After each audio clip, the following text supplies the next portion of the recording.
what made Steiner really special is probably a lot of things that we can't enumerate here, but we know that he was rigorously trained in philosophy. He had that German language speaking discipline. He was Austrian. He had that discipline, that Germanic discipline. It was a special time where there was a lot of intellectual rigor. And there were so many people writing papers and books, and everybody was looking at everybody's papers and books and discussing them sincerely and earnestly. It was a different intellectual milieu that he came from and lived in.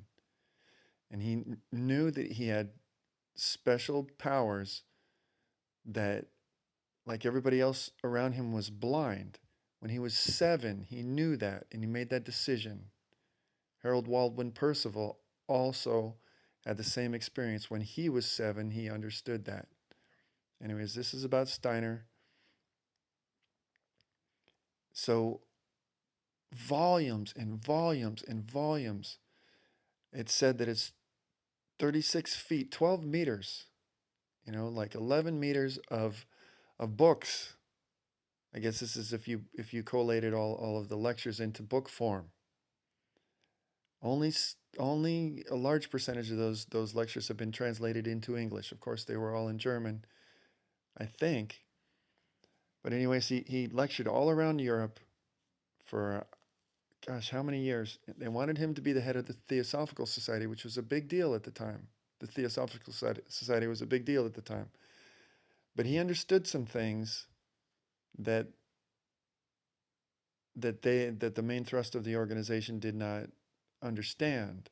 That we have a special tradition here in the West, and he wanted to honor that. He needed to honor that, and they wanted to get behind Krishnamurti as the Maitreya next Buddha. So he lectured and lectured and lectured and lectured, and